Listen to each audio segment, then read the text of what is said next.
Keep it locked in with us for your daily dose of hot tea only on Win Media 98.9.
Good morning, guys. Welcome to Island Tea right here on Win Media SKN. It's Friday, and you're here with your faves, me, Azem, and of course, Jade Gwenny Gwen, Idita CPL Martha Stuart Johnson is actually right here next to me this morning. Morning. Jade, how you doing? I'm okay. Nice, I love to hear it. Big up and shout outs to the lady downstairs who watch Island Tea every morning, but downstairs this morning, so she won't be listening to us. Yes. Oh man, what going on with Jetty Taylor? 2 weeks what? 2 weeks here, here? This man. But yeah, guys, of course, it's Friday, so we're about to jump right into our usual Friday link up with Observer Radio right there in Antigua. So stay locked, stay tuned. We're about to jump right into that any minute now. Oh, Jetty's saying 2 weeks till election. Oh. Nomination day is on Tuesday. Yeah. Should be interesting. People, let's get hype over nomination this week. Mm-hmm. Think it's official now. We win already. No one has actually cast a vote yet. But oh boy, but yeah, it's definitely what's on everybody's mind. I've been trying to do the thing where I don't talk about elections after I leave the show, Jade. How is that as you've suggested, it is given me, I would say, a new lease on life. Told you. New lease on life. I think we have enough of it when I'm here. Mm-hmm. I talk any politics yesterday for you? Nope. So, yes, I went to two meetings yesterday. Oh boy. And I managed to not talk any politics. Well, 2 meetings in one day, boy. A man come up to me and say, "So how you think this thing going, man?" I said, "But really and truly, I think by 1 o'clock the sun should come back out here." Well, our friends over in Antigua are ready, so we have to actually talk politics, because that's the first question you're going to ask us. You think so? What's the first question that I'm going to ask? Good morning. Good morning. Go ahead, Jade. I'm unpredictable, Don't assume what I'm going to ask or what I'm not going to ask. But Jade anyway. is clairvoyant, Darren, so... She's a clairvoyant? Yes. Mm-hmm. Okay, so you're not going to ask about politics. No problem. Of course I'm going to ask about politics. What else is there well, anything else happening? When you're 2 weeks close to an election, that's pretty much all that's happening, right? At least over here, we have Carnival before the actual political carnival, if you know what I mean. Right. But the word on the street is November. That's the word on the street. But I'll wait and see. I still think that unless certain things are in place, it's not going to be until next year. That's my guess. But we'll see what happens. Well, I'm no Peter Wickham, but there you are. Peter been causing all kind of trouble over here. You stop there. Oh, has he now? Really? Yes. Oh, really? Peter All he did was share his Wickham outlook on the upcoming election, and people up in arms. Yes. For Peter. So, well, we can start there. What did Peter say to stir the pot? Well, I actually have a little article for you guys. Yes. And it says Peter Wickham shares outlook for upcoming SKN election. Yes. The regional pollster and political analyst, Peter Wickham, has outlined his observations for the upcoming St. Kitts and Nevis general elections, describing it as a very complex political scenario. Harris again. No? I don't know if he said Oh, that. that's not what you said? No. During a live interview on ABS television on Tuesday night, Wickham shared his perspective on the campaign process in St. Kitts and Nevis, where for the first time 3 political parties in St. Kitts will be running a full slate of candidates. He said, I think it's got to a stage where it's really about whether or not St. Kitts and Nevis are comfortable with the idea of a new party with the PLP or whether they are ready to return to Labour. I think that that's really what it comes down to. I think that there's a huge change in terms of shift, in terms of politics. I mean, their politics was PAM versus Labour. There's a new player in the field, and I think that the PLP started out definitely at a disadvantage. But certainly, we've had a campaign in which they have gained considerable momentum. Now, the thing is whether the momentum will be enough for them to displace the St. Kitts Nevis Labour Party, which would be the oldest institution that's in the race, and whether or not people would be ready to go to the People's Action Movement, which has historically been less popular in the scheme of things.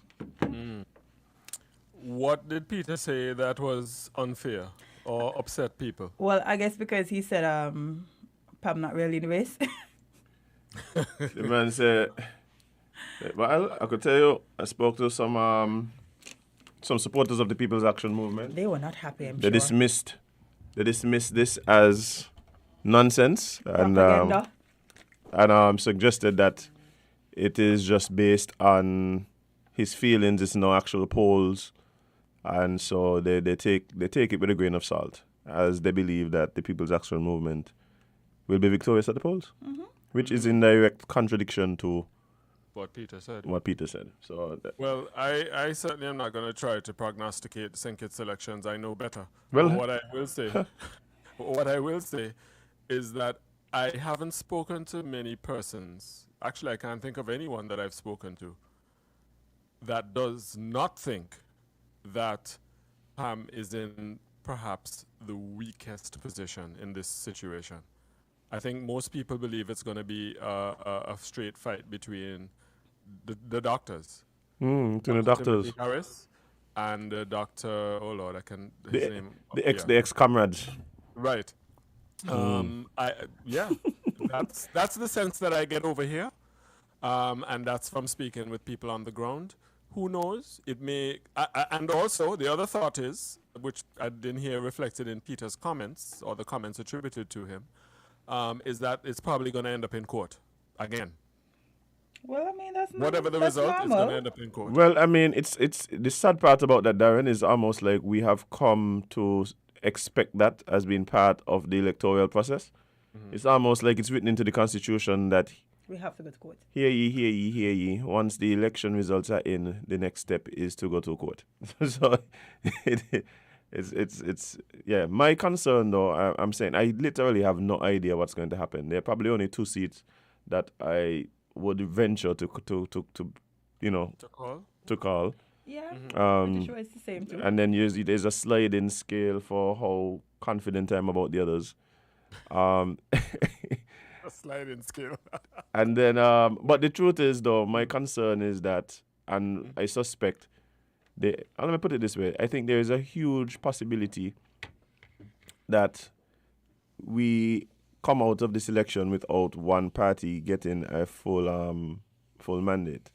You know, or being able to form a majority government on their own. Right. And so, that being said, of course, the other options are minority government or coalition. So, You see a coalition between the People's Labour Party of Dr. Timo Harris and Dr. Terence Drew? no, no. Okay. All right. I didn't think so. Yeah, there seems not to be a coalition between anyone and the incumbent. Right. But so yeah, so my concern is more that after all of this, not only that we go back to court, but that we go back to the polls sooner rather than later. That is my concern, and I'm hoping that whoever is elected, that they display the maturity necessary for us to form government. And sorry, Jade. Jade is looking at me suspiciously. Maturity? What's that? That's why I'm looking at him like, what? Maturity? Yeah. Anyway, Sorry. what about Nevis? Tell us about Nevis. How are things shaping up in Nevis Who knows? from your perspective? Who knows?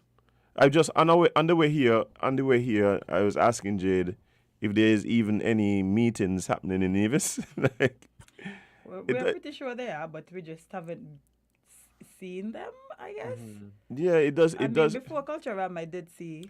And that's what I was going to get to, Jade. I believe that part of the issue in Nevis is that this is Culturama time, their festival.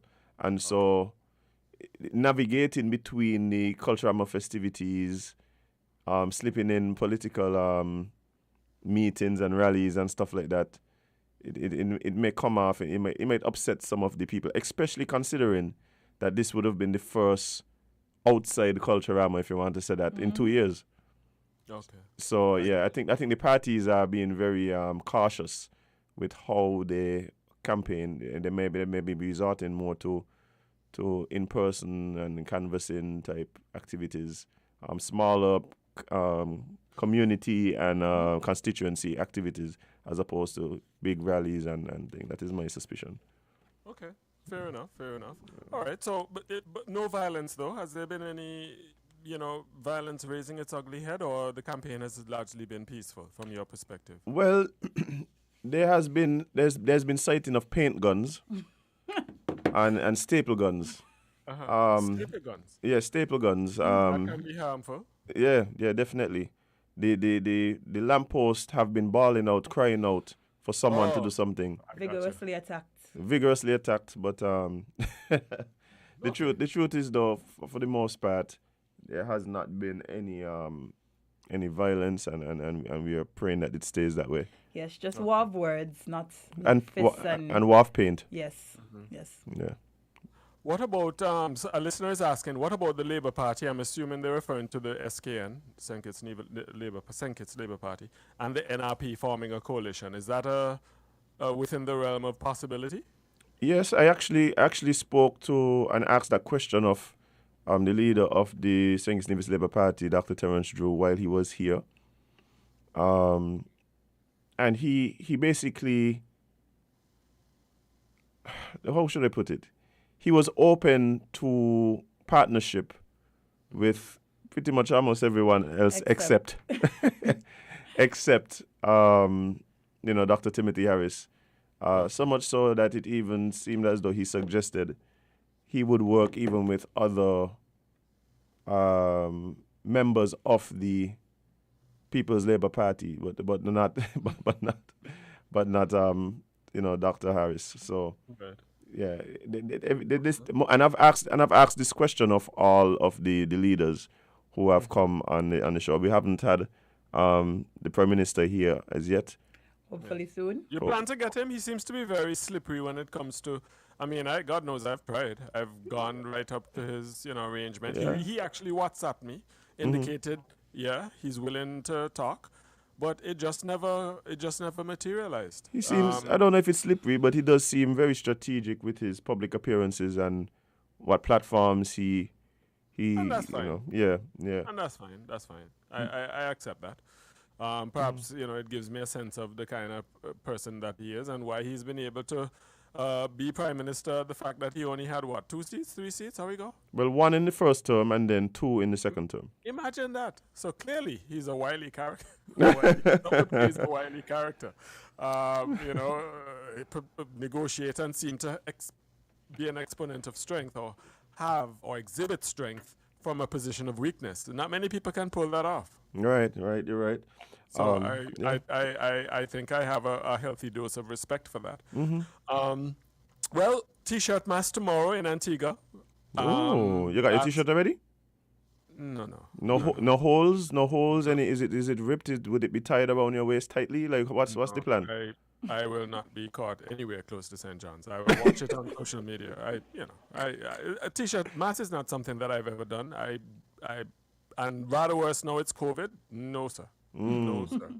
So there will be members of my family there who, they want to go, so they can go and they can represent me, and that's perfectly fine. And I give them their due words of caution and advice on how to stay as safe as possible. But I will stay home. But yes, t-shirt mask. I'm sure thousands will ignore, basically go the other way and go and celebrate. And I'm happy for them. I want them to have a good time, a safe time.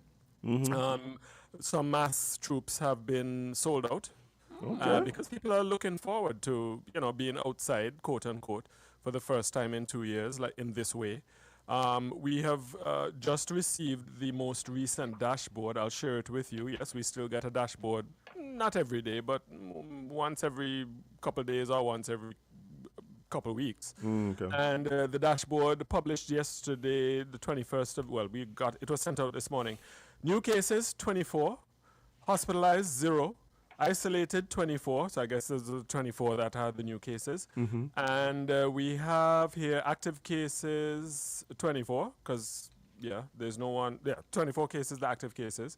So recovered cases 8,568 and 144 deaths. Okay, so overall, since the pandemic, 8,736 persons have been confirmed cases of COVID. And we have somewhere around, 65,000 persons who've been either partially or fully vaccinated. And I think, and I maintain this, I think that has gone a long way in helping us to be in the position that we are, that, the pandemic is sort of fizzling out because you have a combination of the 65,000 who would be vaccinated, and you have those who would have natural immunity or acquire natural immunity by virtue of the fact that they contracted COVID, so they have the antibodies rolling around somewhere. So hopefully this carnival season will be a relatively safe one, and we won't see a spike in numbers coming out of the celebrations. That's my hope, because we're kind of immunized in a sort of way, which the scientists did indicate would happen eventually. It's just that it takes a while. Yeah. And since we're talking about COVID and, of course, we're in election mode, I was wondering, do you suspect that in the upcoming elections, the mandatory vaccination, because was that something that was instituted in Antigua by the government? It was. Do you believe that would be an election talking point? Hardly. I mean, I don't think so. Certainly Mr. Wickham and others who may not necessarily share his view, have suggested to me, I think Mr. Lindy Winter, if I'm not Lindy, correct me if you're listening, let me know, but I believe he said that he doesn't think that is going to be a factor in the campaign.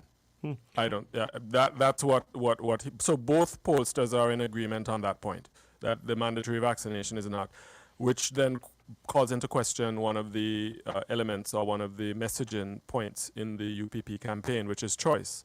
They believe that people were sufficiently aggrieved that the government implemented or instituted this mandatory vaccination that people would vote on that issue. But it doesn't appear to be the case. 9-day conversation, and people were upset at the time because no adult wants to be forced to do anything. It's a natural tendency. But now that deaths are down, numbers are down, I think by and large people have seen the benefits of being vaccinated. I don't know that it's going to be much of an issue. I think the thing is though that, and I see, because I see some of that rhetoric here happening, saying all of you guys who lost your jobs, due to not being vaccinated, you have a job, you have a new job interview. On the 5th of August, make sure you're bright and early in the line. But I do believe that the persons who are most aggrieved and who would make that a point for them to vote on fall into very, let's say it's a cross section of things that I think excludes most of the population, meaning you may have been someone who would not have wanted to be vaccinated in the first place, also would have then probably either been forced to take it to keep your job, or would have lost your job because you did not take it. And So I think those things, I think that cross section kind of limits a lot of people. So it is. Yeah. So someone is messaging me and asking me if I would come to T-shirt Mass if they get a hazmat suit for me. You will definitely be one of the major attractions. I could tell you that. Yes, I am sure. And I am not about to be a spectacle. I'm a spectacle enough as it is, believe me. I don't wish to attract any more public attention in any regard. So no, the answer is no, my friend. I will not appear even in a hazmat suit. Plus, that's going to be hot and miserable. Good grief. Why would I want to be in a hazmat suit? So no, I'll be somewhere, not there. So, but yeah, there was a question I wanted to ask, or there was something I wanted to say, but Lord, it escaped me. But someone is messaging and asking if I have any comment about the President of the United States getting COVID. Oh, yes. That's a big story one of the big stories coming out of the United States. And, well, my only comment is everybody's going to get COVID. I think I've said this before. Everybody, including myself, have already or will get COVID at some point. The promise of the vaccine, as I understand it, was not that it was going to prevent you from getting COVID. All right? Is that if you get it, it will keep you out of hospital and out of Barnes and Straffy, which are two main funeral homes here. That was my understanding. That wasn't that your understanding, lady and gent? That was definitely my understanding. Yeah? Yes. Okay. Reduce So the the severity of the anti-vax folks try symptoms, to yeah. use that as an issue. Oh, Joe Biden still got COVID. Oh, give me a break. The idea was, I think his symptoms are mild. He's still doing his whatever presidenting. That's not a word, but I made that up. He's still doing his work. So, he just will have to stay put or stay quiet for a little while, and I'm sure he'll be fine. So, because he's vaccinated, and I think he's been twice boosted over. So he should be okay. I'm not worried about Joe Biden. I'm not worried. And I believe, if I'm not mistaken, a prominent former member of the United Progressive Party indicated on her Facebook page that she too tested positive for COVID on the same day as the President of the United States. So I guess she's in if I want to say she's in good company, but she tested positive on the same day as the President of the United States. I'm sure she'll spin that some way maybe. But she appears to have mild symptoms as well. So I wish her all the very best, Dr. Jackie Quinn, my good friend. Speedy recovery. Yes, speedy recovery, and I suspect I'm saying this publicly because she posted it publicly on her Facebook page. So but that's it. The idea is to stay well and to stay out of hospital, stay out of Barnes and Straffy or whatever. What's your funeral home in St. Kitts? What's the name of that? We have a couple. Yeah. Yeah, we have Jenkins. We have a Mega Funeral Home. The other one. Okay. What about voters flying in? Are we going to see large charter jets on the tarmac at Robert Bradshaw International Airport, bringing people home to vote? Most likely. Yes, well... There's actually been talk about that. And there has been a caution. There's been a caution put out there. Cautioning the incumbent not to try and use the COVID protocols as a way to try and limit persons' ability to come in. A few weeks ago, there was a screenshot of the drop-down menu in the portal that had the option when you have to choose your reason for coming to the to the country, and in the drop-down menu, one of the options was election. Apparently after the screenshot got out and it started some conversation, it was removed. It was removed from the list. So Lord of us, they touched the hot iron and they had to quickly pull their hand back. yeah. Yeah, COVID restrictions are becoming a thing of the past all over the world. I mean, the world wants to move on, and I think, again, because of the natural or acquired immunity, or both. In my case, I have both. Both acquired and natural immunity. I think we'll be okay. It's the new flu. It's just that it's a virus that our bodies didn't see before. Right. The makeup of the virus. And so it really wreaked havoc around the world. I think north of 8 million persons would have died globally. Wow. I hope I have that figure right. But plenty of people died as a result of COVID-19. And it's just tragic. So there you are. Well, All right. do you believe quickly? Yeah. What was I gonna ask in relation to the restrictions? Mhm. In Antigua, have the restrictions been totally lifted? Are there still partial restrictions? On is it on Well, unvaccinated or vaccinated? What? How does that go? I think it's safe to say restrictions have been totally lifted Okay. because just very quickly because my next guest is already in studio. Mhm. Um, I was part and parcel of an event last weekend. I think I may have mentioned it, the Rotary Fete. Mm-hmm. And there was one, maybe two, I'll say three tops that I saw wearing a mask. Mm. And pretty much everybody was just enjoying themselves. I mean, at the end of the day, we're social creatures. We enjoy, being together, celebrating life. Some of us didn't make it to this point because of COVID. And so there was no social distancing, there was no masking, and no health authority descended on the venue to say, hey, y'all are not. No. I think I think it was an official statement that COVID protocols have been relaxed for the Carnival season. I hope I'm That's nice. characterizing it accurately, but there is no COVID restriction. They're going to have T-shirt masks tomorrow, and I can guarantee you 0.0001% of the crowd will be wearing a mask. I mean, imagine playing T-shirt mask with a mask in hot sun. It's not going to be happening. Yeah. And you can't make fat faces in a mask anyway. So I mean, come on. How do you know? Exactly. How will the people know that they are safe to whine amongst themselves if they can't see the faces for permission? Right. Exactly. Yeah. That one I will leave alone. Jade, I gonna leave that one alone. Anyway, folks, I gotta go. My guest is here, and we're gonna get ready to speak to Sir McLean Emmanuel. He's one of the few who have been knighted in Antigua and Barbuda, so he's what you call a real VIP. He's gonna be celebrated this weekend at an event on Sunday night, and the sponsor, Andrew Group of Companies, is here with us in studio. And he's going to be joining us on the line, so we're going to be have that conversation. Unfortunately, I was trying to see if he could do the Zoom, but it wasn't working, so that maybe we could do an entertainment segment with you guys, but it didn't quite work out that way, so I do apologize for that. No worries.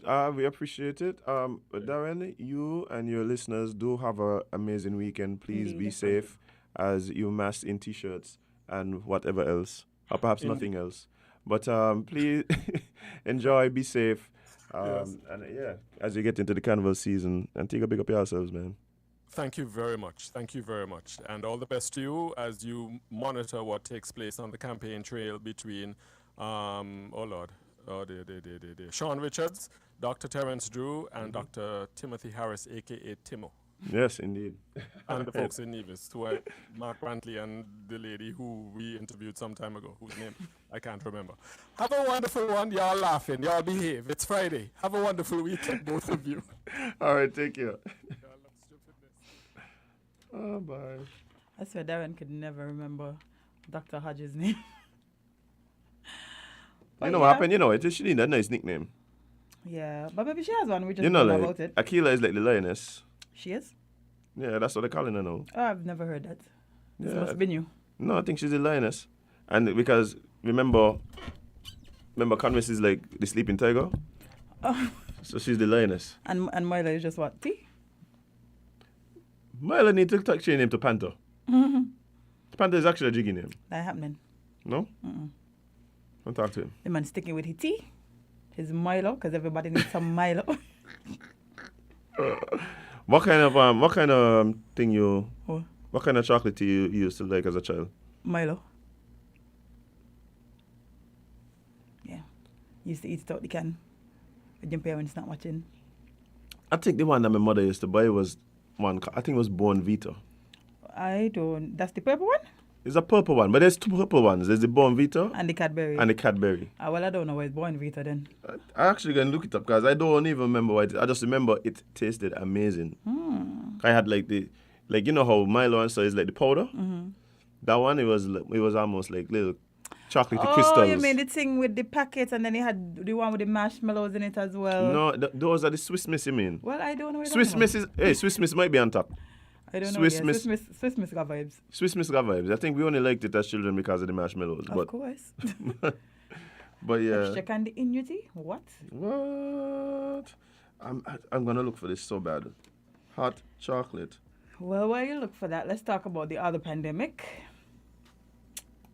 Because seems like we might be heading. What's you found it? As in, Mr. Purple, that's orange. No, but this is just thing. And it's actually a Cadbury too.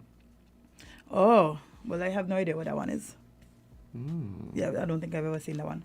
But yes, friend, have you been monitoring the monkeypox dilemma? I have been recognizing that it seems as though the World Health Organization ain't too sure What kind? what's going on. I mean, that's not shocking. Remember when they tell us, yeah, y'all can stop wearing these masks and y'all could, frolic and mingle, and the next thing you know, they say, actually, never mind. Y'all should return to those masks that y'all threw in the garbage. Apparently one pandemic deserves another. Yeah. That's how we go. There's actually two of them happening one trying to become a global crisis and an old fave returning. Tell the people what's going on, Jane. So you could just totally kill the entire weekend. Yeah, I mean, listen, that's our job, no? So the World Health Organization again considers declaring monkeypox a global emergency. As the World Health Organization's Emergency Committee convened Thursday to consider for the second time within weeks whether to declare monkeypox a global crisis, some scientists said the striking differences between the outbreaks in Africa and in developed countries will complicate any coordinated response. First of all, why they calling why they behaving like Africa in a developed country? The first thing is Africa ain't even a country. Okay, see, well done,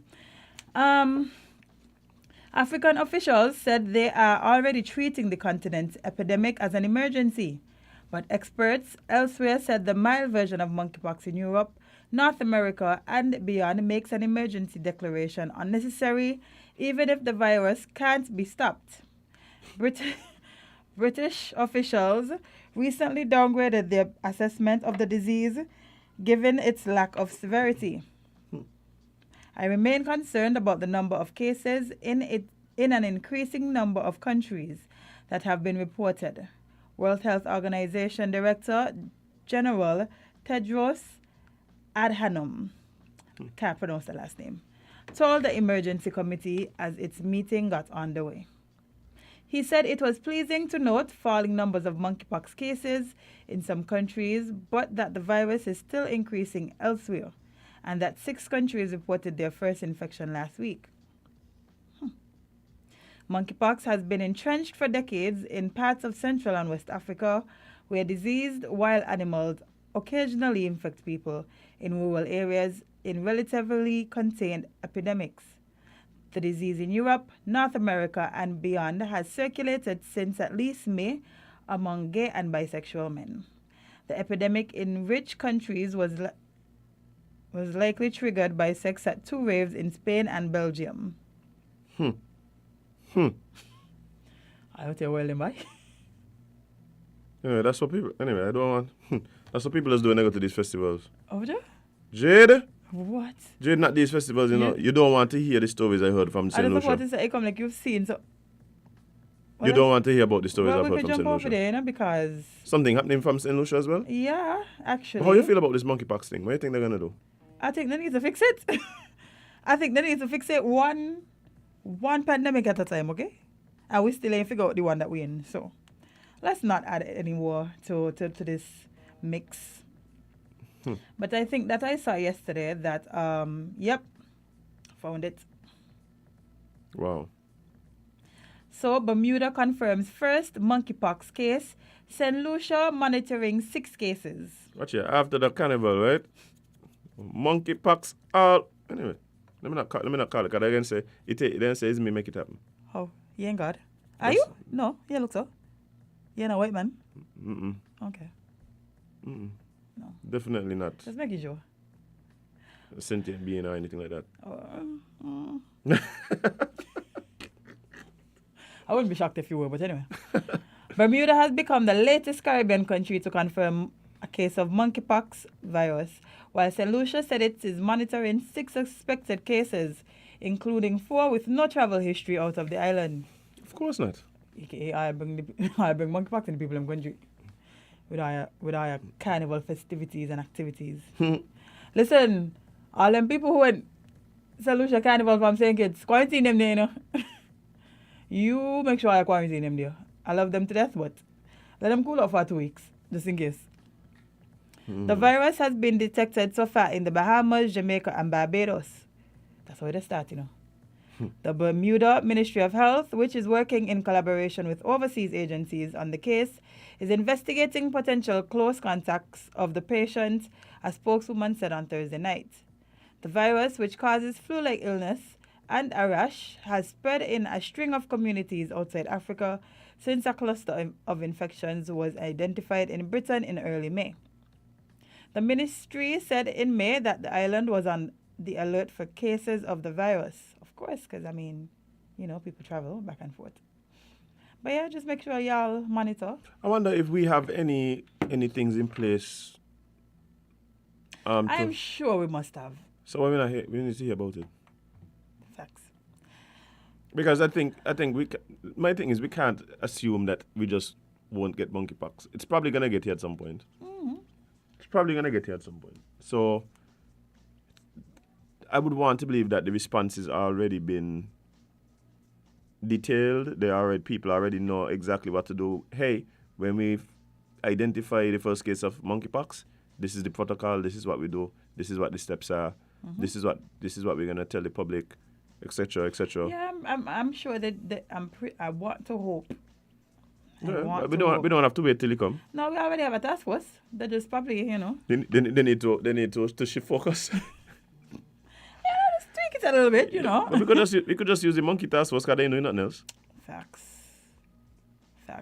Yeah, just shift the monkey task force to the monkeypox task force. It's only one word difference, and then we're good to go. I don't think we want the monkey task force because they were assigned to shoot monkeys. I don't feel like we want them to be assigned to shoot people with monkeypox. I don't think that's a fair plan. Right. Let's just leave it to the health authorities. Generally, that's a good idea for real. Yeah. Generally. Yep. Yeah, but I would love to know what the response is gonna be. We got nut up. This is so crazy to think about. Like, we literally in COVID still, you know. And now we have a whole nother disease just running rampant. And then, an oldie but goldie has reared its head again. Which one? U.S. reported first case of polio. Polio can't be back. We eradicated polio, Jade. They don't know what they're saying. You thought. Jade, polio has been used. Polio, you know? Polio has been used as one of the greatest success stories of immunization. We're back to polio again. Where was it sleeping? Where was it hiding? What's happening here? If this is the end of the world, just say that now.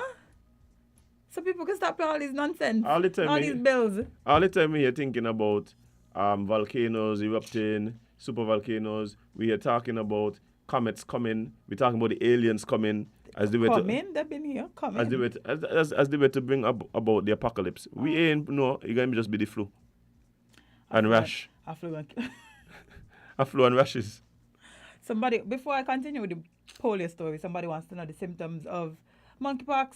So it says symptoms can include flu-like symptoms such as a fever, headache, muscle aches, and swollen lymph nodes, followed by a rash and lesions on the skin. Most cases of monkeypox do not require hospitalization, but monkeypox is highly contagious in individuals with symptoms. Flu can kill us. So yes, back to polio, because why? Polio, you saying, Jade? I know. Well, let me say it is the US, say it actually. The United States has reported its first case of polio in nearly a decade after health officials in the state of New York, of course, said a patient... It's either New York or Florida, as him. Right. Had tested positive for the disease. Wow.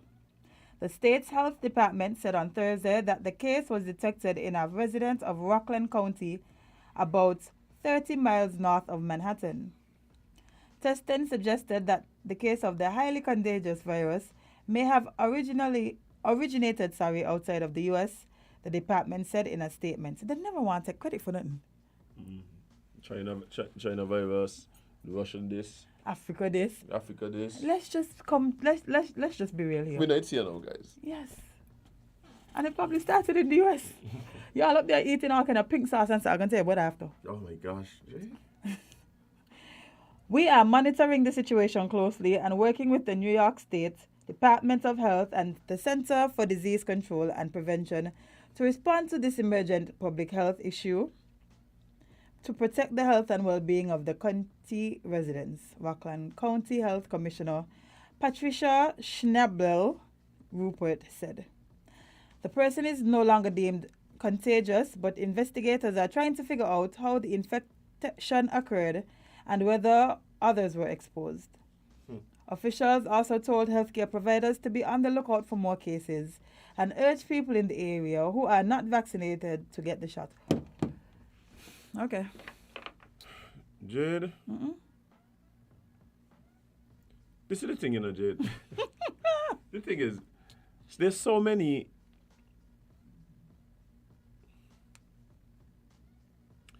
You see how all these responses coming back to a vaccine? I started to believe the conspiracy theorists might have been onto something, by. Why would you say that now? They might have been onto something. No, they're going to say ILNT was pushing the agenda of the conspiracies. They could say what they want.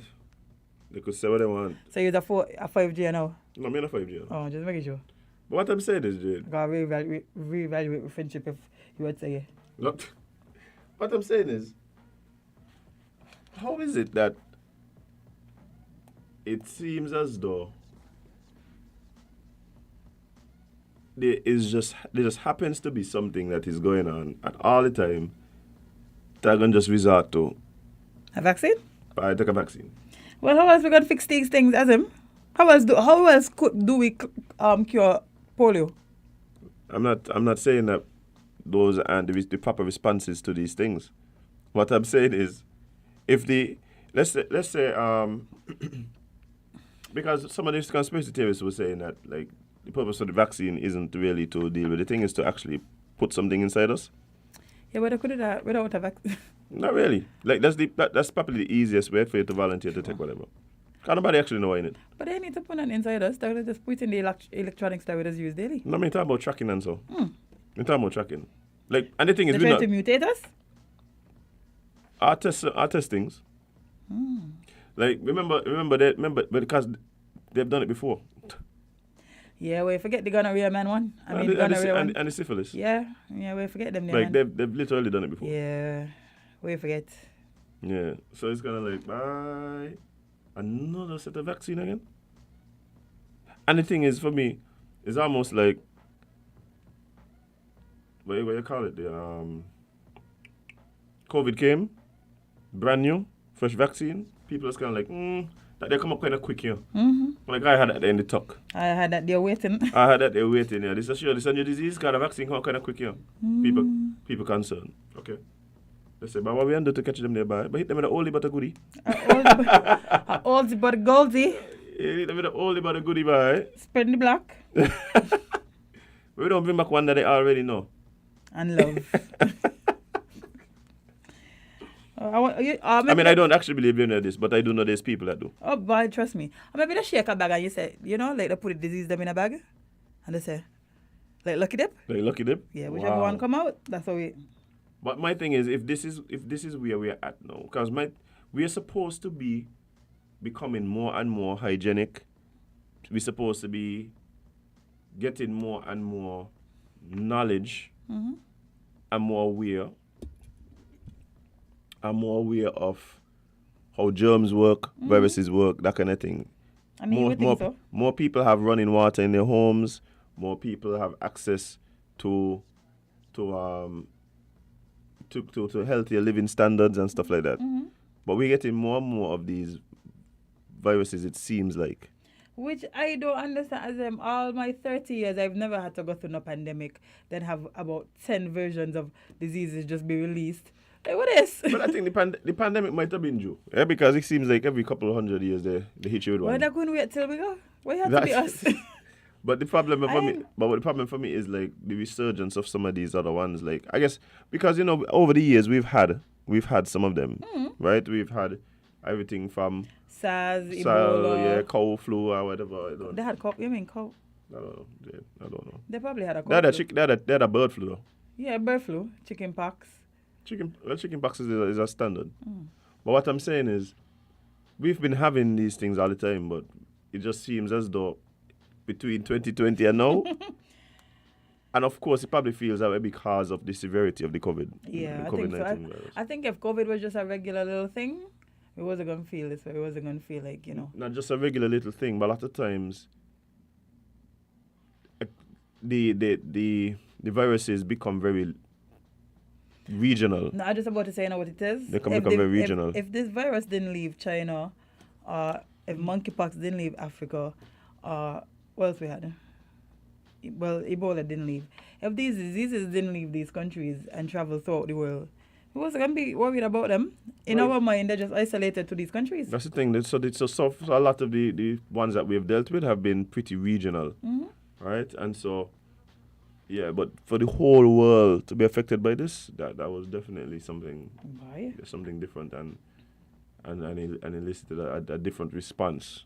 It And it did triggers, indeed. and it also triggers a different feeling in people and all of that. It's I still can't forget y'all was saying that. I'm not gonna lie, conspiracies are hilarious, especially the people who believe it because they're so passionate about it. They're so passionate in the things that they believe, even if it literally makes absolutely no sense, right? They believe it. the problem I have with some of those people is that they're passionate and they believe it until they just believe something else, and then that becomes this is like, they okay, just stop this now- talking about what they had This believed. now is the real thing. Now this is the exact, and then 2 weeks later is like, Something else. watch it. I know exactly what's going on here. The only people who have not strayed from their beliefs is flat earthers, Those are the only true to this. I believe the flat. I Conspiracy believe. I have my. theories. I have my conspiracy theory about the flat earthers. Which is?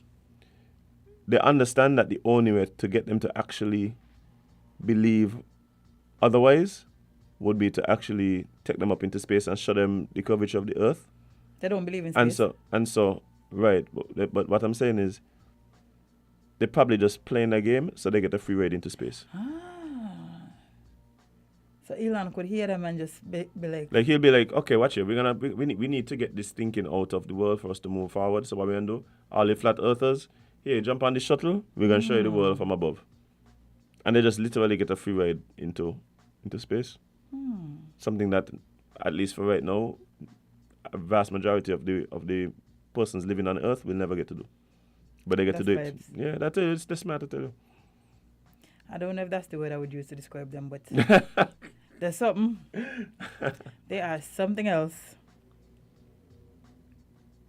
Yeah, that's a good point. Climate change right now has Europe without shores. So I watched a video yesterday, right, that was talking about how the shores of Europe are declining, the water and stuff, the beach is receding. Mm-hmm. Then somebody said, no, it's not because of climate change. It's because the world banned the British and Europe from sailing because last time they sailed, they colonized different countries. So now there's a ban on sailing. Just in case, they have any... Any bright ideas? Yeah. We have to nip it in the bud now. But Yeah, I'm going to stay right here. I'm gonna tell you something. It is kind of crazy what's happening in Europe, eh? Kind of crazy as him. You Like- see the wildfire? You have to understand these are people that don't use ice in the drinks, And right now, They over just there on fire. they just don't have to use ice. No, because over there always nice and chilly. Right now, over there on fire. On fire. Like, the place is burning. Literally. Yikes. They're going to figure it out. That's mad. Hopefully. Imagine never having to deal with a wildfire and then all of a sudden everywhere on fire. They have enough firefighters for this? Jade, imagine never having to even consider getting an AC and now it's 101 degrees outside.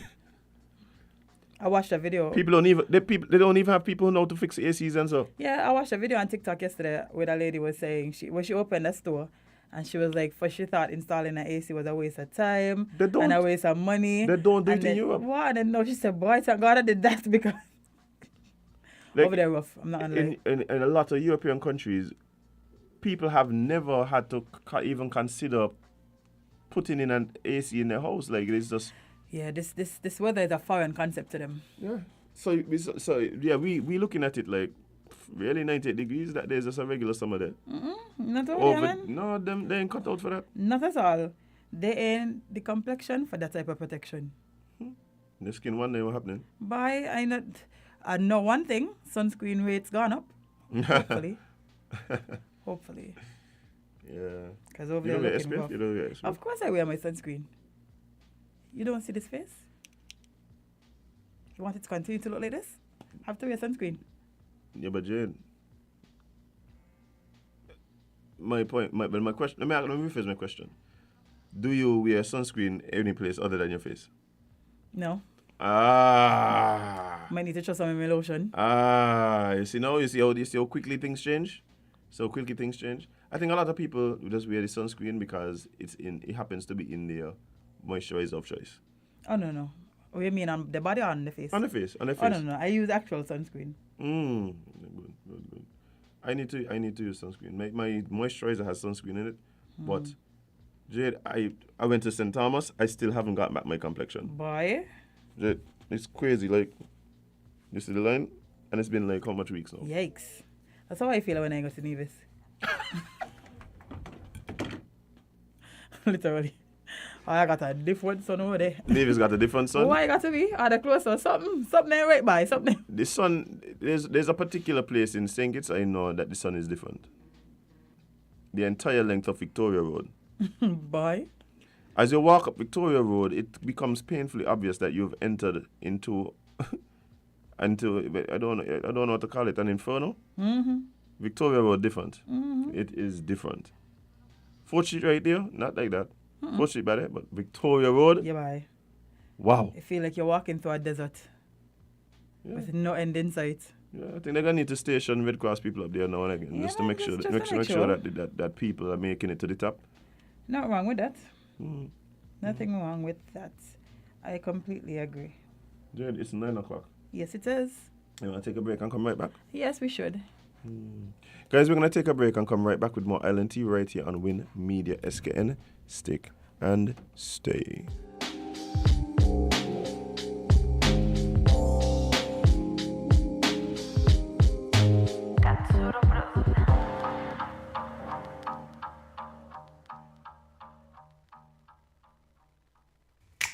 Maybe it's the way the brilliant gold liquid reflects our sunshine, or how the bright blue of its label mirrors the clear Caribbean skies overhead. Maybe it's the fresh, crisp taste of this beastly cold beer on a scorching hot day. Maybe it's even the way it brings us all together.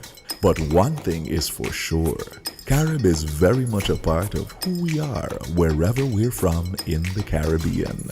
Carib. It's the way we play. Drink responsibly. Here are your hostels by Mass IG Value Club Blue Tag Specials from July 14th to 27th. Quaker Captain Crunch cereals, $12.99. IGA Peanut Butter, $8.99. IGA or Essential Everyday Microwave Popcorn, just $5.99. Tropicana Juice Punches, $7.99. And Morningstar Meatless Entrees, just $18.99.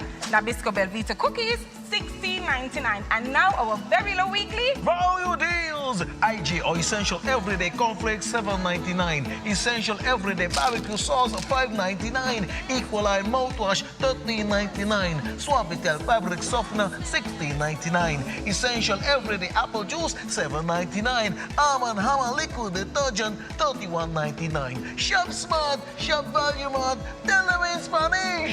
sea listo y haga sus compras aquí a Value Mart!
Good morning, guys. Good morning, and welcome to Island Tea.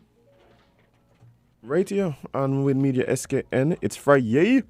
Hope you guys enjoying yourself, But guys, guess what? We are very excited because we have in studio with us a very special guest, friend of the show, Chef Lucas. Chef Lucas, how are you doing, sir? Good morning to everyone. All good. How are you? We're doing good. We're doing better now because you're back. And as promised, Thank you for that. You brought us goodies. Yes, of course. I know. I made a promise on radio, so I needed to bring it back. He's Pay a man back. of his word, Jade. You want to tell the people exactly what you gave us? Yes. So we brought a small box of pralines and truffles. Ooh. That basically chocolate, of course, because everyone loves chocolate. So you can never go wrong with chocolate, right? Could never go wrong, sir. And we have 3 different flavors. So we have soursop, we have mango and mint, and we have coconut. Oh. So different presentations, but those are the flavors. And So I hope you enjoy.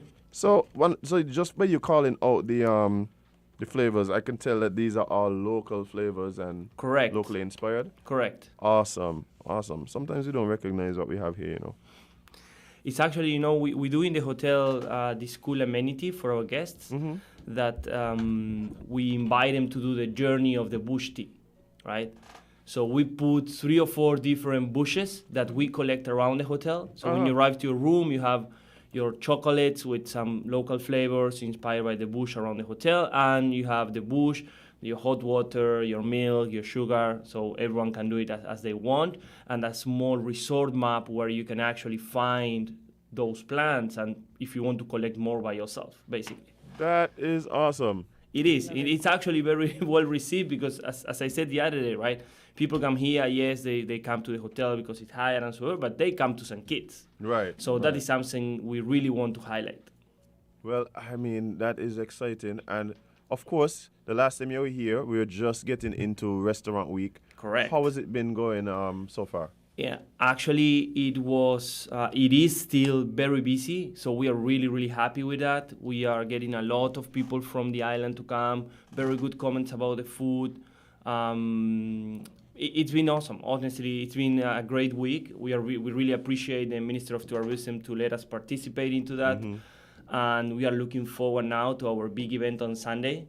That is really, really exciting for us. As I said the other day, it's the first Master of Food and Wine that we are going to do and to offer in this Park Hyatt Hotel.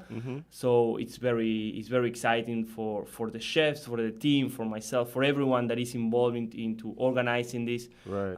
Juela, the marketing manager, is playing a big role and helping a lot. So it's awesome. So, I mean, of course, you came and you spoke a bit about it before, but for the people who may have missed it, tell us a bit about what we can expect when we come to the Park Hyatt on Sunday. Sure. So now the event, when I told you the other day, the event was shaped, but still getting there, right? Now it's fully shaped, so I am happy to confirm that we have over 10 vendors that are going to be showcasing the craftsmanship of St. Kitts and Nevis at the hotel. We have food, of course, we have drinks, of course, but I said the other day, we have Carnival Batik, we have the Potter House, the candle shop. So we have a lot of people. It's gonna be doing live demonstrations of what they do.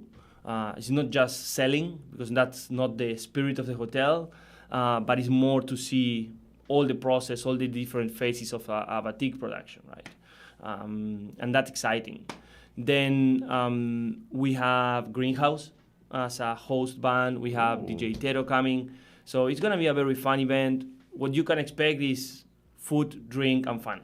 Oh, well, What else? seems- That we love here in St. Kitts. What a combination, I dude. know. What a combination. And officially, I want to say thank you because you have delivered some tickets for Yes. Jade and myself. So we came the other day, and I told Joel, I said, I think, we came to the radio, we talk about it, but we didn't invite these beautiful people from Island Tea to come to the event. So there you go, 2 tickets for each one of you, so you can bring your +1. You can bring your plus one to that event, and we are really looking forward to welcome you and everyone that is coming. We are almost sold out. I'm actually delivering after this and delivering some more tickets to Tishaona, the Minister of Tourism. So really happy to see that event is coming together. Well, I mean, like again, thanks to you, Joella, and of course everyone else involved in this. Looking forward to coming and hanging out with you guys on Sunday. Fantastic. So guys, if you want to hang out with us on Sunday, then you know where to find us. Yes, we're going to be at the Park Hyatt. Eating and drinking and having fun. And it starts at 5 p.m., correct? It starts at 5 p.m. It's going to go until 10 at the beginning. If we see that the vibe is there, of course, we're going to extend a little bit more. The vibe. Of course, we put a limit up to 10, but we're not going to send anyone home early. Right. It's going to be a fun event. All right, lovely. Well, I mean, I know I'm, for one, looking forward to it. And I know that there are a lot of people, as you said, who are also looking forward to it. The tickets are already going on sale. So, guys, please, go out and get your tickets. And where can persons buy the tickets? Yeah, buy the tickets. So they can buy the tickets at the office of the Minister of Tourism, just here around the corner. You can call the hotel and book a ticket. Even if you don't pay, you book, they will ask you to get your email and your contact information, and you can pre-book it and pay when you come on Sunday. Or if you want to come to the restaurant week tonight or tomorrow to enjoy one of our menus and buy the ticket for Sunday, more than welcome also. All right. So multiple ways that you could make sure that your ticket is secured for the event on Sunday. Make sure to take advantage. Go out with your friends, go with someone special. It seems like it's going to be an amazing experience and a lovely time. Thank you very much. Yes, that's the idea. It's showcase the local goods that St. Kitts and Nevis has to offer. As I said, involve the community. So that is all the target of this event. Again, food, drinks, and fun. That's the motto of the event of Sunday. Food, drinks, and fun. Well, Chef Lucas, appreciate you. Thank you so much. Thank you very much. Yeah, man, for sure. Thank you very much. Looking forward to seeing you on I will weekend. see you on Sunday. For sure. See you there. All right. Cheers. All right, guys. So we make sure you head over to the Park Hyatt on Sunday, 5 p.m. It's going to be an amazing showcase. Like you said, food, drinks, and fun. Ooh, so masters of food and wine. Celebration at the park. Vibes, yes. Well, Jade, that was a good breakup from the gloom and doom of the first half of the show. I mean, it's still early. We could get into more of that, I'm pretty sure we will. Remember when tea time? We're supposed to have some other guests coming in and joining us today as well. Well, I thought they would be, but I've not seen anybody yet. So let Chef Lucas come through and bless up the place. Yeah, man. So yeah, I'm looking forward to it too.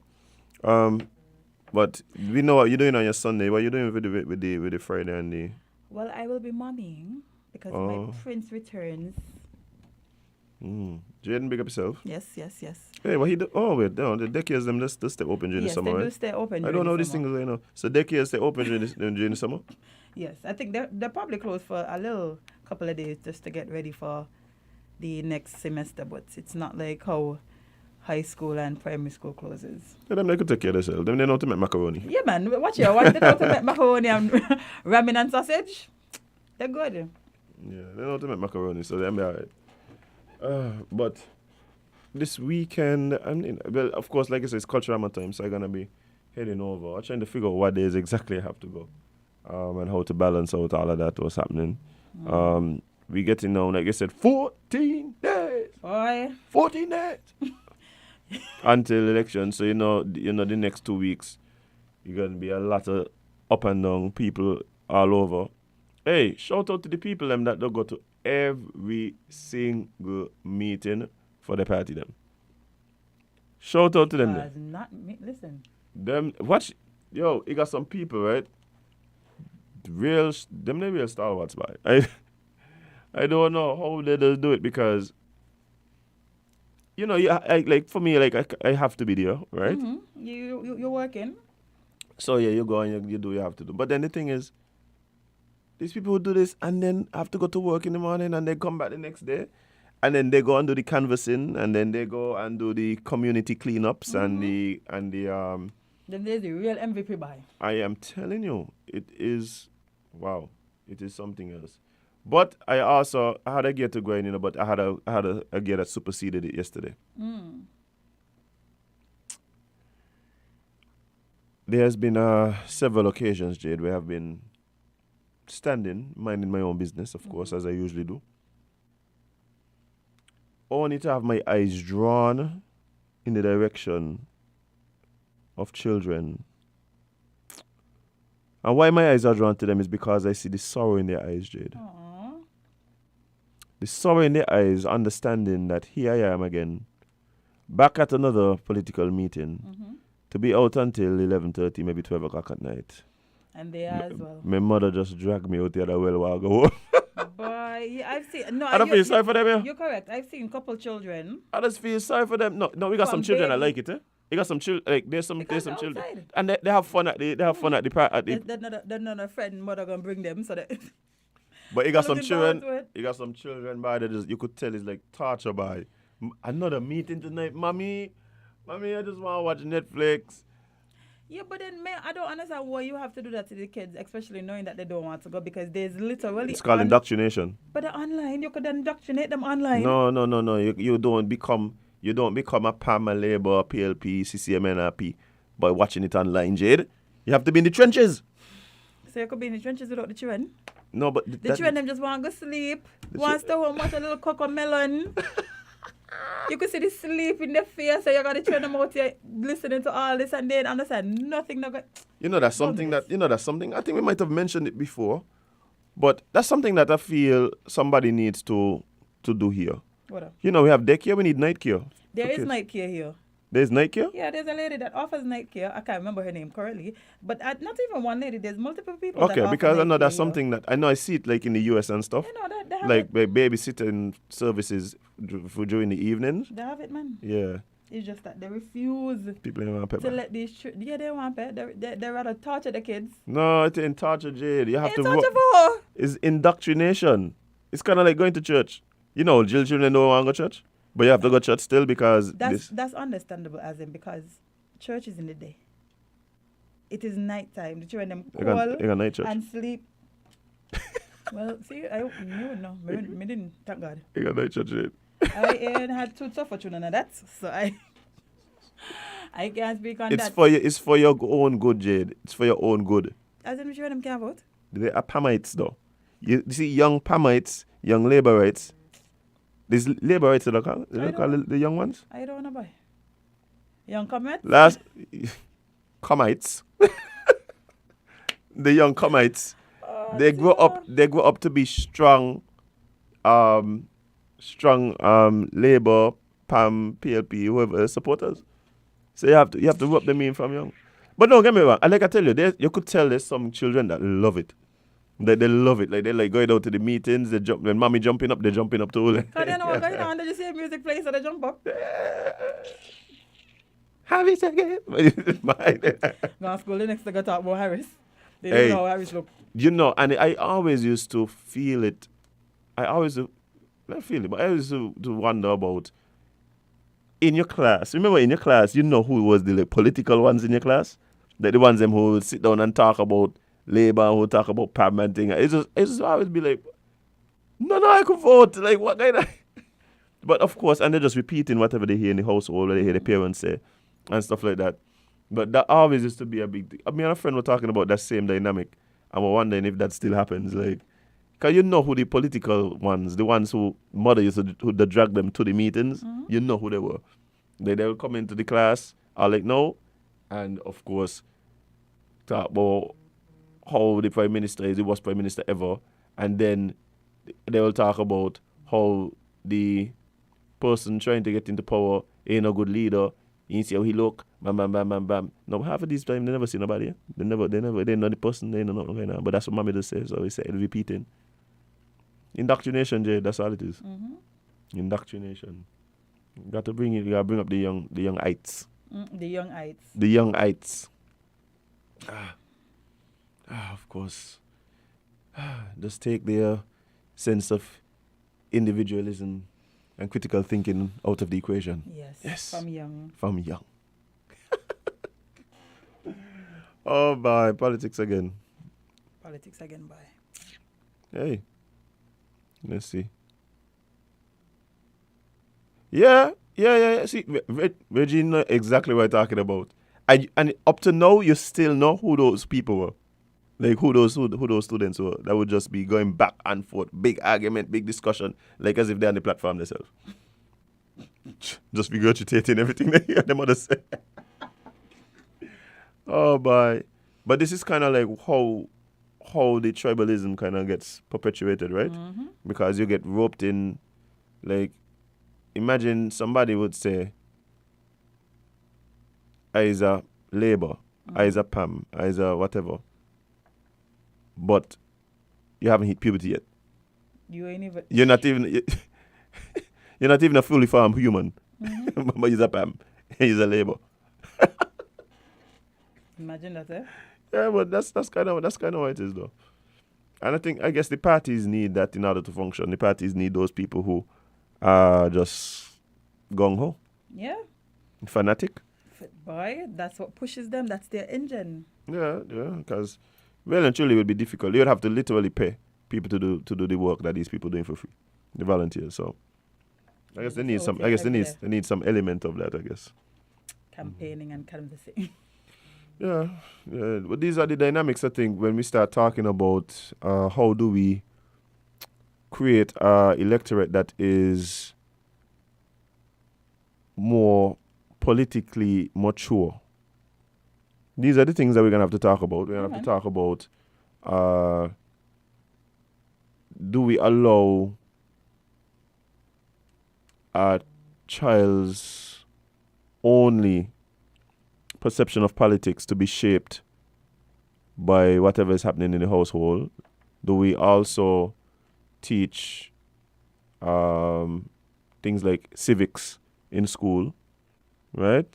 Which I think as a young democracy, we really should be having some element of civics in schools. Mm-hmm. Children understanding, and not only just a part of, let's say, the social studies where you go, oh, we have 3 branches of government, blah, blah, blah, blah. Half of them things they don't even apply to St. Kitts. Half of them things they apply to Britain and apply to things.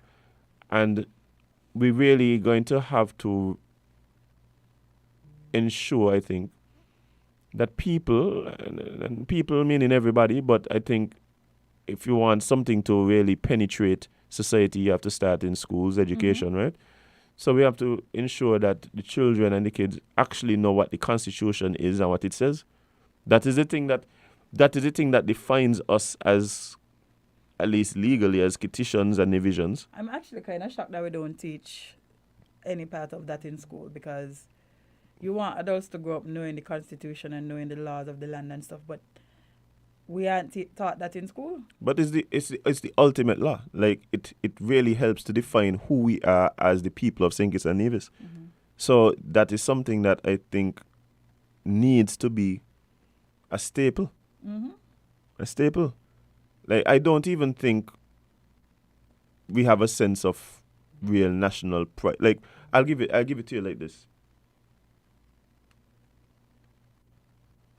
We play the national anthem and we stand at attention because I think that is what you're told you're supposed to do. Like, but I don't know if we really feel a sense of pride when we do it. No, we just do it because we have to. Yeah, like the national anthem plays, and then okay, stand up and be quiet. And I don't know if that sense of country national pride is something that is cultivated, and it has to be cultivated. It's the same thing with school pride and thing, right? The schools that make it a point to cultivate that, they have alumni and children who are just students who are just very much into the school, into what the school is, and that pride spills over into other ways. The way you wear your uniform, the way you talk about your school when you're out, the way you give back to the school when you leave. Like all of these things play a part in how you you know, and your actions and your choices that you make. So when we're talking about St. Kitts, when we have a motto like country above self, but we don't actually instill a sense of country and a pride in country and national pride and make it very purposeful, right? It has to be something very purposeful.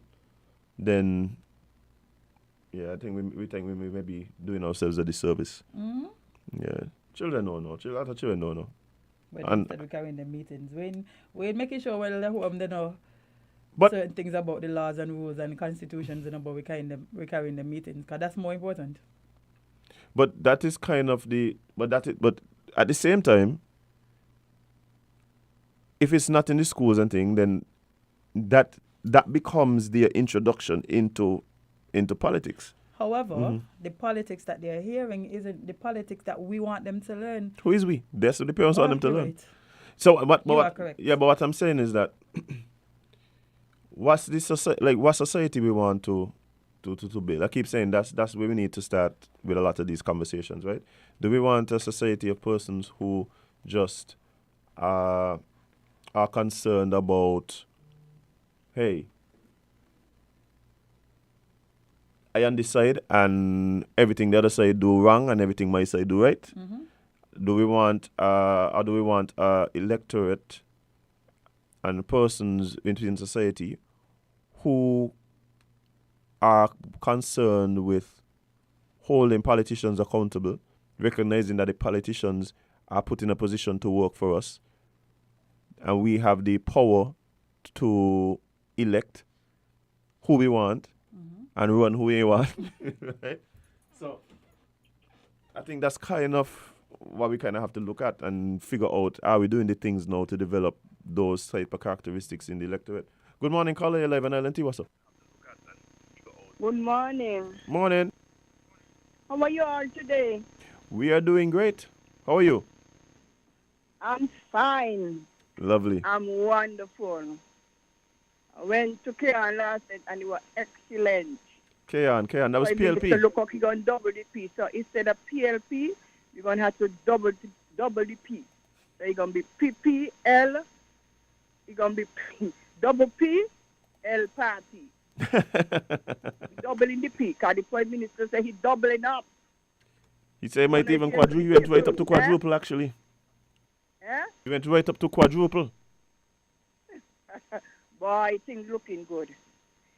If I don't decide what party I'm going to vote, try PLP. No cabinet supposed to change the Prime Minister. Prime Minister supposed to change people. And if you see this Prime Minister changing people, something good is happening in PLP. Okay? Well, If I undecided, give Timothy Harris our support. Right now, the way how this man thinking and about people, I think people should support him. He joined up with farmer, all of us joined up together with farmer government. They call a motion of no confidence. I hear Mark Ranty say, Labour dump him over on Connery and they pick him up and they clean him off. But it ain't every time you go on the dump and people throw away stuff, it's bad. Sometimes people throw away good things where they throw away a good man, you know. They throw away something good because people look up, they see something good in him and it is working. Timothy Harris is working. When they're up and down on a mat, the man walking and he's staying focused. You understand? They talk about the peace when he just gets in and the crime was still going on. They say, oh, Timothy Harris said he got a plan for the crime and this. The crime rate drop. When they used to go all over half moon and breaking people out, the Prime Minister put more security on the road.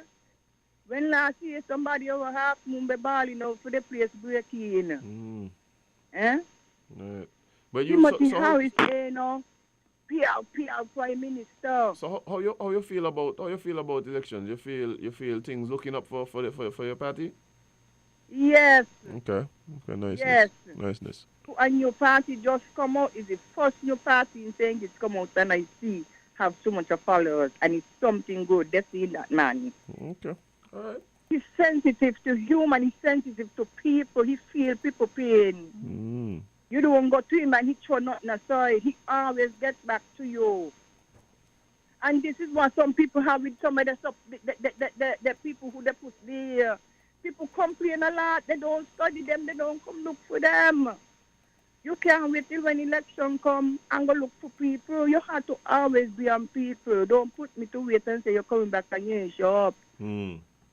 It cannot work. Right. Okay? All right. We are looking for a prime doctor. We're looking for a prime minister. That's what we want. All right. That's Well, we know squarely we know where your support lies. And I said well, also we know exactly where your support lies. So I mean, election day, you go do your civic duty and do what you think is the best. Yeah, the best so choice. we double up the P, okay? Okay. Double up the P. All So we got right. 2 P instead of 1. And you all have a blessed, okay? I know somebody might call in and bash. But when people call in and bash, as long as they can't prove something, I say where they get it from, okay? And you all have a blessed day. And if you're undecided, try PLP. All right, thank you. Thank you so much. Well, it's break time. Break time. Because we're going to talk about some carnival. Yeah, that's what I Next, yes, people have been waiting to hear what's going on with carnival, and we have an answer for you guys. So, stick and stay. We'll be right back with more Island Tea right here on With Media SKN. Pump it up with Quicks. One pump and you're pumping. Dish is done, you're smiling. Pump it up with Quicks. Keep pumping. Pump it up some more. Pump it up. Grease is gone for sure. Pump it up. All your dishes fixed. Pump it up. Pump it up with Quicks. I don't want a dirty sink. Keep pumping up with Quicks now. Clean that sink. Pump it up some more. Pump it up. Grease is gone for sure. Pump it up. All your dishes fixed. Pump it up. Pump it up with Quicks. Pump it up. Fruta, taste the real Fruta. Enjoy the real Fruta. Refreshing juice of every day. Whoa, Fruta. Drink the real Fruta. Your favorite Fruta. The natural taste is Fruta. Fruta. Your favorite fruit has got a new skin with real juice within. Drink the real Fruta. Enjoy the real joy. Taste the real Fruta. Enjoy the real Fruta. Refreshing juice of every day is Fruta. Fruta, juiced right. Rams is for you and me. Giving back to community. Rams is for you and me. Better for your family. Better service, better price, better value, better choice. Rewarding you for loyalty. Rams is for you and me.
Good morning, guys. Good morning, and welcome back to Island Tea right here on Win Media SKN. It's Friday, and of course, being Friday, we want to come with happy thoughts, Yes. happy news. Jay just come down here trying to bomb out my whole energy What? with all your monkeypox story. Well, I'm sorry. Anyway, we have somebody who is going to raise my spirits. I have no doubt. Did you turn on the music? Yeah, turn on the music so we could hear. No. Let me just adjust really quickly. Yeah.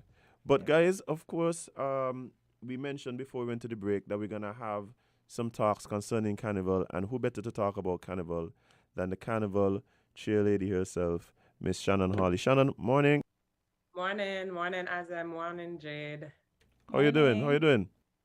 I'm okay, surviving. How about you guys? Bob, you got Carnival Tabanco, no? Bad. You know, you see all these carnivals happening in the region. You see, everything is live and lively. The parades are back on the road. So, it is time for us to focus our attention on that. I mean, we know that over the past few months, all of our attention, the whole federation's attention has been focused on other things. But hopefully within the next few weeks, once this election fever is over, we can move forward with our national carnival plans and preparations to ensure that Sugar Mass 51 is one for the books. Indeed. Well, things we love to hear. Well, I mean, in terms of putting the focus on making sure that we have the experience that we all deserve, because of course it's been 2 years since we haven't had the Sugar Mass in the way that we would have all liked. Mm-hmm. But how are the plans coming along, and what can we expect? Well, as you know, we now have our slogan competition, which was launched, and it ends on Monday, the 25th. So that's a start. Then in the next week, we're going to have the official dates of our National Carnival. So of course that everybody can start to prepare, which is the 25th of November down to the 3rd of January. So we'll have our official dates launched. And then we will start our series of meetings, which we have started already with troop leaders, specifically entertainers, DJs, promoters, etc. Because of course we need everyone on board to ensure in the next 4 months that we can come on the road, we can have the best Sugar Mass. I think we all deserve it. We've been through 2 elections, the pandemic. We've been through a lot over the past 2 years. So I think we deserve to be on the road come December, and that we will do. It's a short space of time. You know, we have 4 months to plan, but I think that we can do it with the help of the DJs, promoters, of course, the troop leaders, who we have already started conversations with. We know that it's a tough time, especially for, with the increase in prices, etc., for troop leaders. But we hope that we can come together, knock it off, and make it the best small island carnival in the region. So you're saying once it is possible, we can look forward to the bands being back on the road? Absolutely. I mean, what is really going to stop us from being back on the road? There's nothing. I mean, we had a music festival recently with 6,000 people in an enclosed area. There's absolutely nothing or nobody who can stop us from being on the road come December. Nothing. We'll have a mini riot. Listen, you know it. We'll take to the streets. As I said, there's nothing that can stop us from being on the road come December. Whether it's a government, whether it's a task force, nobody can stop us from being on the road come December. We will have Sugar Mass. Sugar Mass is us. We are Sugar Mass, and we will be on the road in December. Well, I mean, I know people are literally, as a matter of fact, I'm sure if we go downstairs right now, people literally running around the Sands Complex, throwing their hands in the air after hearing what you just said, because it has been so much on the minds of people. I know even last year, people were hoping, fingers crossed, that we would have been able to celebrate in the way that we expect to this year, and so it's really just long overdue. For sure. I think, as I said, we deserve it. And, for the past 2 years, we've tried to have some semblance of Carnival. We had a taste of Sugar Mass last year. We increased it where we had our Carnival shows, our pageants. And this year it's going to go even further. And as I said, we have to be back on the road because that is what makes our Sugar Mass unique. And that is what makes us the best small island carnival in the region. And it's the end of the year and we have so much to celebrate and give thanks for. So definitely we are aiming to do that. As I said, you know, of course, with the change of ministers over the past few months, it was a bit difficult for us in terms of our communication with the particular ministry, etc. However, we were able to pay off all of our vendors for Sugar Mass 21. And at this point now, we're only ready to look forward. And, you know, we're really, really looking forward to what's in store for this year. I'm excited, can't you tell? As you should no, be. But seriously, I'm very excited about the possibilities. I'm excited about the fact that over the past 2 years, we were able to do it during the pandemic when everybody else was, you know, in lockdown.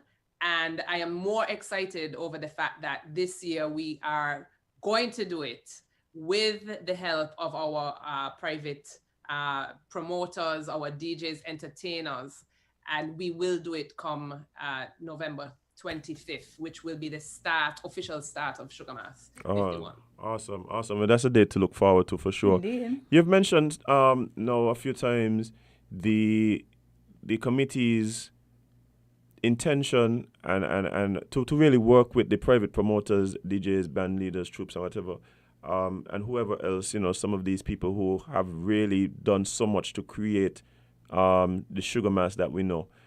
What is what's next for that? Is there going to be a series of meetings? What do you guys expect from these individuals and shareholders?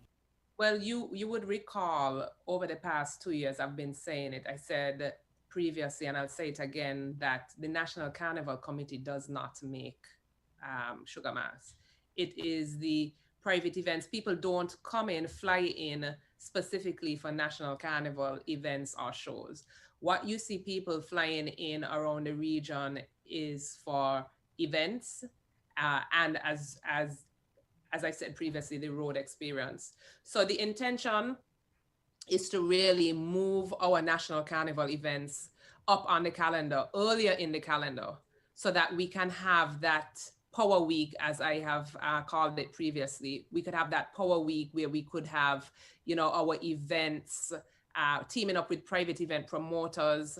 I've already had discussions with the troop leaders, started discussions with the troop leaders about how do we move forward in this current environment and in such a short space of time to ensure that we can have a road experience for National Carnival. So for us, it is really this year for 51 focusing on the entertainers.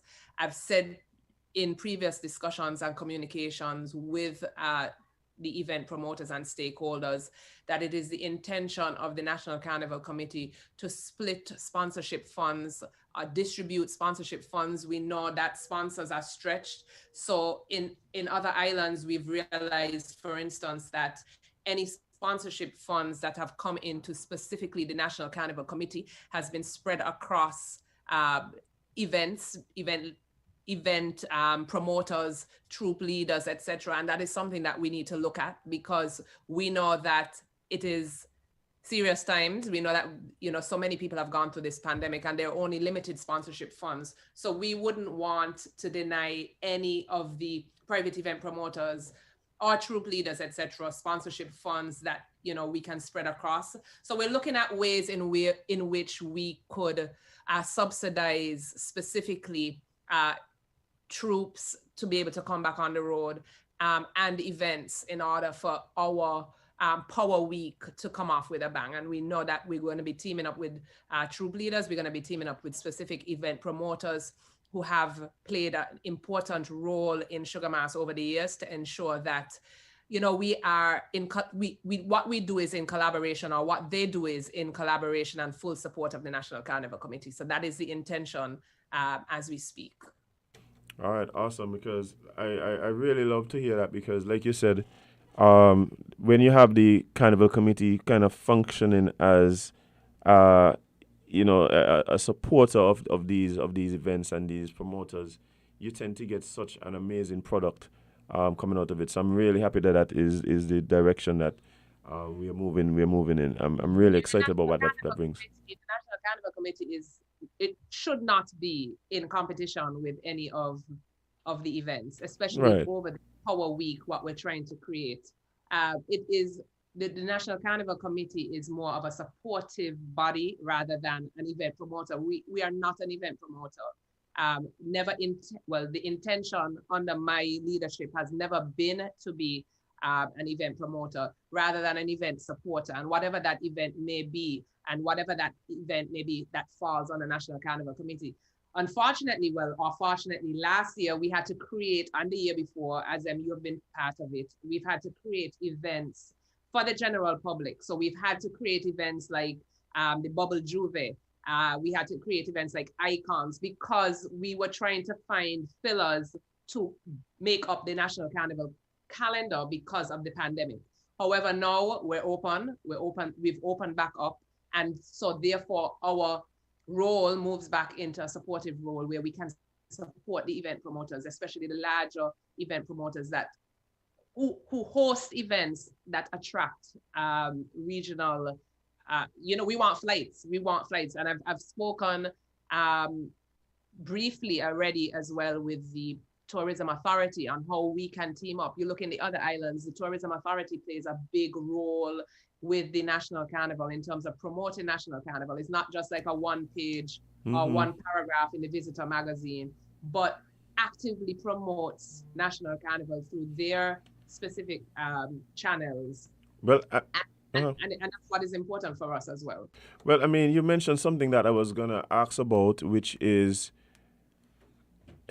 we just had music festival, and one of the challenges, I would assume for the music festival, I haven't spoken to anybody specifically about this, but I could imagine, because I've experienced it trying to get to some of the other carnivals and countries, is just the issue of interregional travel. It has been very difficult for persons to move around. Flights are limited since COVID, and even getting performers, entertainers, and stuff around to the different islands has been difficult. Has that been something that your committee has been thinking about, trying to find ways or trying to figure out if there's anything that we could do to help to facilitate persons coming in for the carnival in December? But based on my previous discussions with the Tourism Authority wearing a different hat, I know that it has been extremely difficult. There's absolutely at this point, as we speak, no getting around it in terms of regional travel. However, we saw with the St. Kitts Music Festival quite a number of individuals who flew in via charters, especially from BVI, the Virgin Islands and the US. So we saw a lot of that over the music festival. It really did not stop individuals who wanted to fly in groups, especially to fly in. We know that our National Carnival focuses a lot on returning nationals. So we hope again to get some returning nationals to come back home generally to enjoy Christmas with their families, to also enjoy our National Carnival. So for us, it will be tough for specifically for this year, but it is the intention to build. I mean, we have to start somewhere. And it was never that before in terms of us trying to really attract the carnival lovers from around the region to come to St. Kitts. We started it prior to the pandemic. We saw the troop leaders bring in the influencers, the different troop leaders. I mean, we always see the event promoters bring in the international acts, etc., which is no easy feat. So the intention again is for this year, rather than us trying to block support, the intention is really for us to support these troop leaders and the event promoters and entertainers who have the intention to create something big and to collaborate with the National Carnival Committee. These are the experts, right? We are not the experts to promote our National Carnival and create something big for the end of year. We've seen it happen in St. Lucia recently. We see the upcoming, and St. Vincent, we see the upcoming Carnival in Grenada. So, and of course, Barbados and Antigua. So we see this happening, and it's for us to observe and to better the experience for the National Carnival lovers. And by all accounts, we've done it over the past 2 years. People have enjoyed what we were able to put on over the pandemic. So we are confident that what we are able to execute now that the restrictions have lessened would be nothing short of amazing. Well, I mean, for the past 2 years, there has been a real sense of innovative thinking and creativity surrounding the carnivals that we would have had during the pandemic. And I don't see any reason why that would not be the case moving forward, as now we have even more opportunity to be, like I said, innovative and creative. Is there anything that you are looking forward to, anything in the works that excites you? Any that new things that that yeah, we should, we you could could give look us a little forward taste to? of. We like Yeah, exclusives well, here, Shannon. No, really what the intention is to move the pageants, especially up on the carnival calendar. So we really could, my goal is to team up with these private event promoters and just have this most amazing power week, which would be basically from the 19th to the 23rd. Then we have that break over the Christmas week. Then we have from Juve to the 3rd of January, where we will focus more on the road activities. So really 2 weeks of power, 1 week of events, fetes, and 1 week of road experience. And of course we have, Carnival, the weekends fall a little funny this year, but there is nothing that is stopping us. We see it everywhere. There's nothing that is stopping us. We've seen it recently with the music festival. We had events from the Monday straight through to the music festival weekend. There's nothing that is stopping us from pushing events as in the past, only on weekends where we have 5 events on a weekend. There's nothing that is stopping the event promoters from having events throughout the week and being supported by the general public. We've seen it recently during the music festival, and there's absolutely nothing that can stop it from now. So the intention again is to meet up with as many event promoters as possible, set specific dates so that we can release the National Carnival event calendar as soon as possible. I've already reached out to the main event promoters who have the larger events to just ensure that they are on board for this year, and so that we can lock in some dates with them so that we as well can manage our National Carnival events outside of that power week. So we've already started reaching out to specific Carnival event stakeholders just to ensure that everybody's on board, because we need everybody on board, no matter how, what large scale or small scale, we need everybody on board to ensure that our celebrations at the end of the year come off with a bang. We all deserve it. I think we've been through a lot, and we all deserve to have that road experience, especially that road experience come December, January 2023. Well, honestly, I'm very happy to hear that you guys have taken this stance. To be honest, I remember back then my co-host here had mentioned this, and the pushback was crazy. So I'm happy that now people are realizing that Carnival isn't just about the pageants and isn't just about the traditional events. We have more to offer here, and that you guys are taking this stance shows them that, well, he was correct. He was correct in his thinking at the time. Right. No, but seriously, and I think it is about us to, as I said, collaboration. It is important. It is not about the National Carnival Committee and what we are all volunteers. It is not a paid position. It is, why not leave it up to the experts to actually produce high quality private events, road experiences. This is what draws people from around the region. This is what draws people's attention to St. Kitts and Nevis, rather than an event being hosted by the National Carnival Committee, which essentially is a bunch of volunteers putting on an event. So other than the traditional shows, etc., we've already reached out to, as I said, the larger event promoters who that their events are a staple on the National Carnival calendar. The Team Inception, the Cane Juice, the Glow Parade, etc. These events are events that when you hear National Carnival, you think of these events. So I've already personally reached out to these event promoters just to ensure that, just to understand where they are at in their preparations, just to confirm that we are definitely hosting National Carnival this year, so that they as well can start their planning in terms of how they plan to execute their events for National Carnival. And very shortly, within the next week, we will be opening up registration for all of our events for the National Carnival calendar in terms of our National Carnival events, pageants, etc. So you will see more and more from us, or hear more and more from us over the next few weeks. That is the intention. And as I said, we hope that once the election fever is over, then we move straight into the carnival fever over the next 4 months as we prepare. I suspect for it to be so. I feel like people have been waiting to get back to normal life, and that includes having carnival. And so once we get through these 2 weeks and whatever weeks it takes them to go through all the court cases, we will be back on track. Yeah, remember the video, the partner just out and he was balling out, "Oh, wow, fat." Well, listen, that has to be a part of our DNA, and to have that removed, it was tragic. So again, we're happy to hear that we are about to be back to some type of normalcy, and be able to experience not only road activities, but the fetes and the pageants and all of these things that make up Carnival. Yeah, and as I said, it doesn't matter the government, it doesn't matter the committee. One thing we know for sure is that there will be a National Carnival. We've had, some skeptics saying, the people are wondering, they haven't heard much from us. They're wondering, is there a National Carnival? Is what's happening?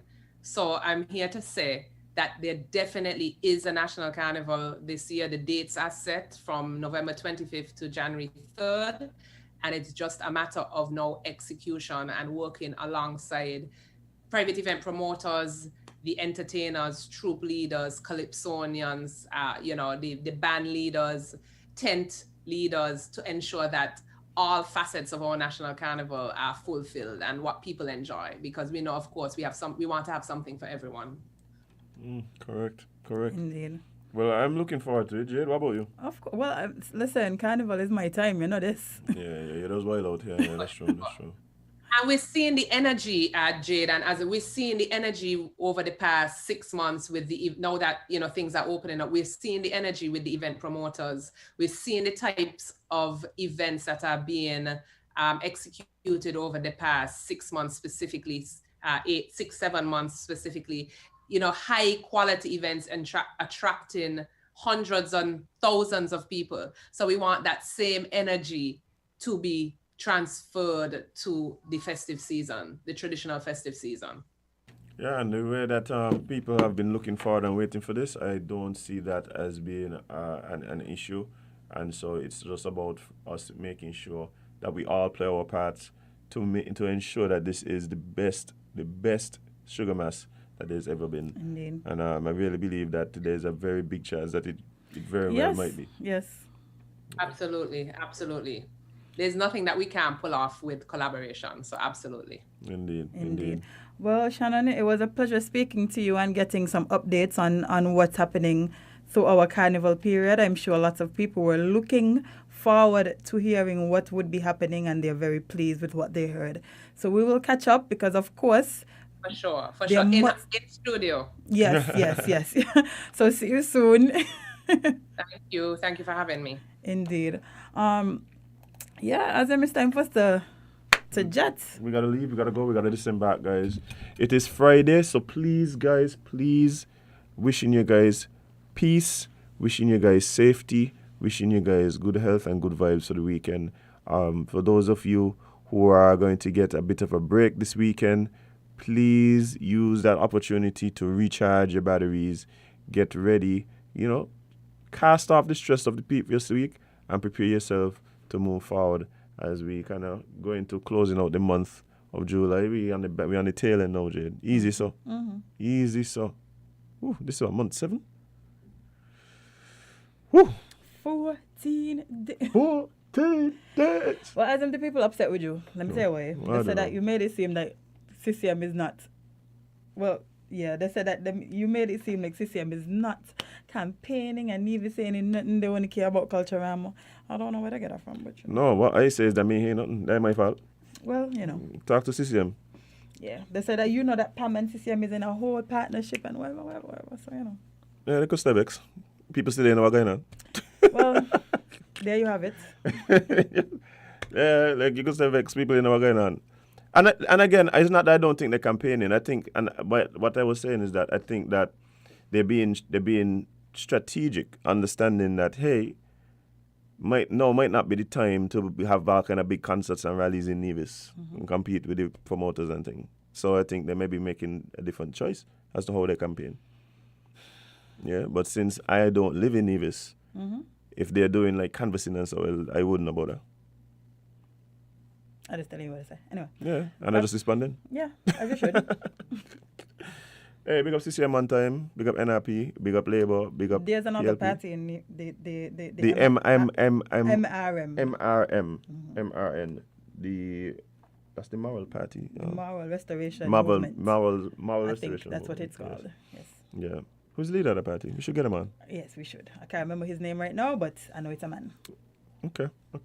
So we need to start him though. But guys, it has been fun. Indeed. It has been a good time. Thanks to everybody that participated in today's show. If you called in, if you've been on the live, having all the great conversations that happened there. Even if you send me a WhatsApp or text. Boom, bang. Thank you so much. Whether you joined us on YouTube, Facebook, with Media SKN, one of the other digital platforms, big up yourself one time. If you called in on the phone, hey. We love How you. many calls we get back? We get like we only two. answer one. No, we got like two. Yeah. So guys, please remember, you don't have to repeat the mistakes of others. Learn from the losses of the other people did. When people want to repeat the mistakes of the people. Because they don't hear. They don't hear. Yeah, you're right. Anyway, guys, also spend more time living your content than posting it. And please remember, you can't be everybody's cup of tea because you is not a mug.